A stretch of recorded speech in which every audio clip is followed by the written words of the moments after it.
I think, Ioannis, you wanted to say a few words to start with, and then we can have a brief conversation. Of course. They told me to speak in Greek if it's not a problem. Not a problem. Το όλο θέμα του συνεδρίου. Well, the topic of this conference is something that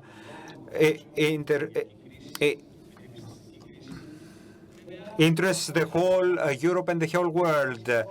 Well, in Greece, we have had a crisis for 12 years now. Back in 2010, with a debt crisis, we had 3 memoranda and had to be trained on how to be financially stable. In 2019, we had a government of Kyriakos Mitsotakis, which was elected and had the rationale and see crisis not as a crisis, but as an opportunity, a big opportunity to be able to change the country, to create opportunities for investments and growth.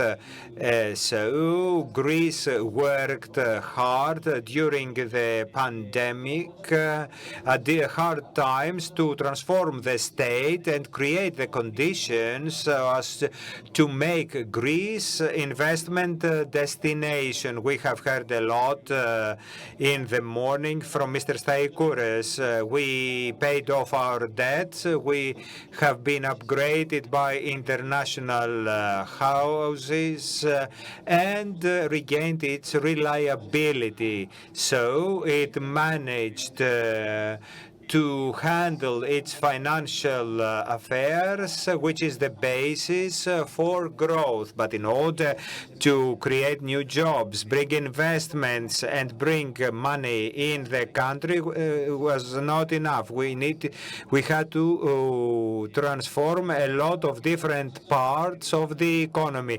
In the Ministry of Development, we had a panel earlier. We talked about the tools that are used for investors and have created, as we call it in the Ministry of Foreign Affairs, a toolkit of extroversion. So we have created a tool and Greece prepared a very big program. Well-organized countries did not manage to have these tools for the absorption of RRF. We had good laws for strategic investments and tools that are also included in the law, investment incentives to invest in Greece, and NSRF also played an important role.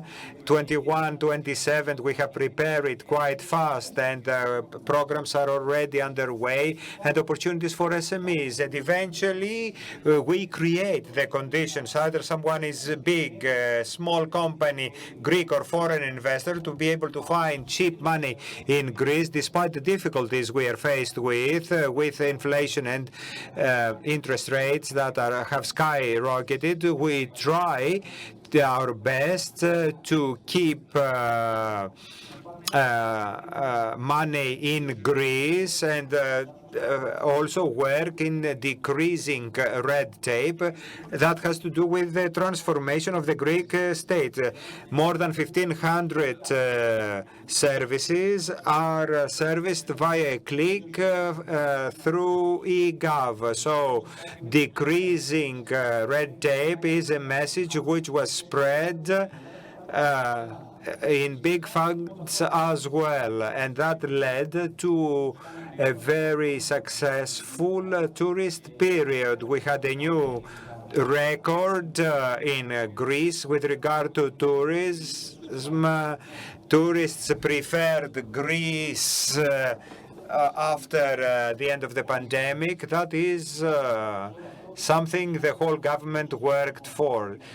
We had a central coordination, nevertheless. Greece sees the opportunity to create the conditions so as to become a hub, because energy crisis could be faced as a problem, so as not to cut electricity. We didn't see it like that alone.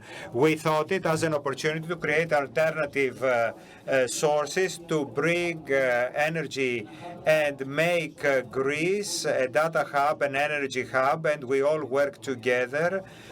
We have created a one-stop shop in the Ministry of Foreign Affairs so as to spread a clear message and all investors to know that it is worth investing in Greece because stability starts from here.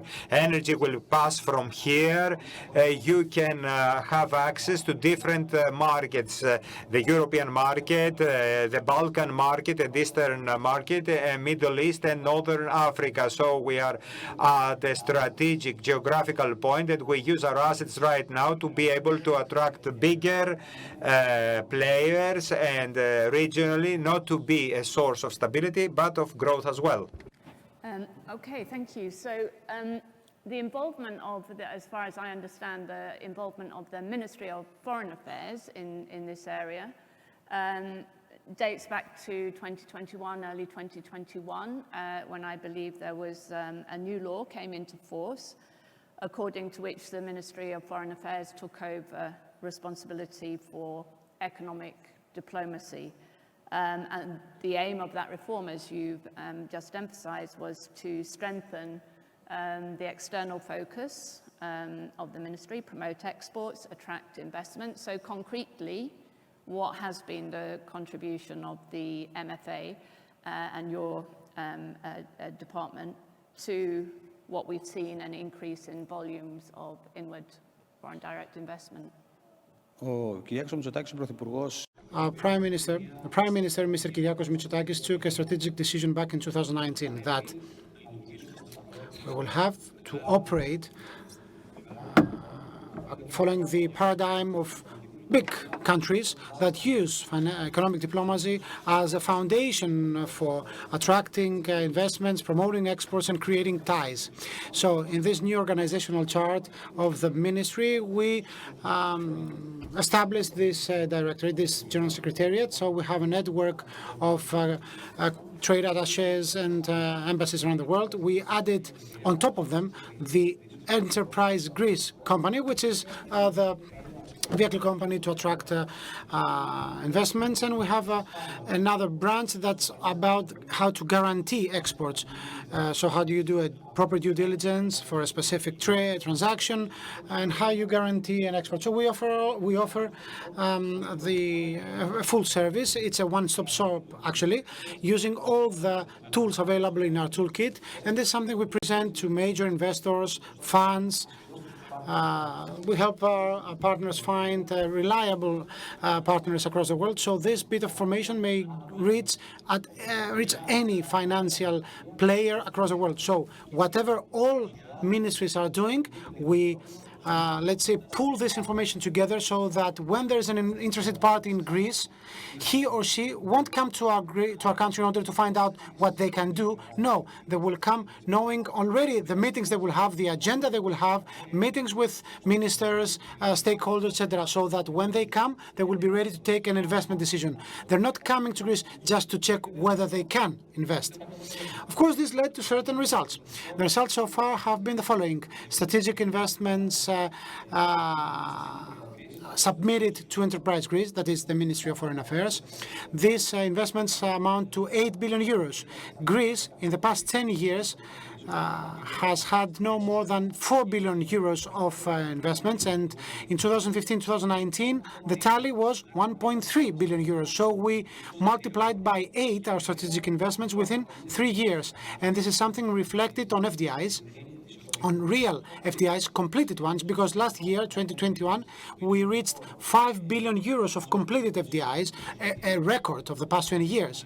And of course, this also has to do with the fact that we operate in a very coordinated way with Greek companies when we go abroad, because our exports registered a record of 20 billion euros, and in 2022, we have 40% increase in the first semester in a year to year, compared to the first semester of the previous year. here. So coordination pays off, good collaboration with all ministries pays off. But what is important is when you want to work with another country in order to attract or export something, then the message has to be clear, properly communicated on time, so that the investor can quickly identify opportunities in the country. That's what we do in the world of economic diplomacy, and by means of that, we build strong political ties. We have a strategic collaboration with the United Arab Emirates. We have a close collaboration with Saudi Arabia. We have a strategic relationship with the US, with France. This is something built on the basis, on the foundations of policies that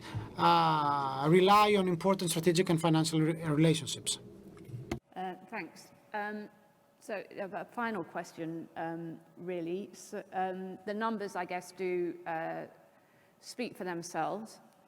Some people might argue that 5 billion is actually, for a country the size of Greece, not a massive amount in terms of FDI in the previous year. And it's coming from a low base, and there's a lot of time to make up. So what's important, I guess, is at this moment, not the numbers. We're going to hope to see bigger ones, but the change in the investment climate itself. And so maybe you could just sum up the kind of key changes in the investment climate between 2019 and now, and say whether and how you think Greece can sustain the momentum, the positive momentum on the investment front, and in terms of the reforms to improve the investment climate. Έχετε απόλυτο δίκιο. You're absolutely right. Figures are important always in relation to the era of reference, because now we're talking about times of great crisis. Imagine how figures would have been if we had no pandemics, no war in Ukraine, so it could have been 4 times bigger. Anyway, the figures do not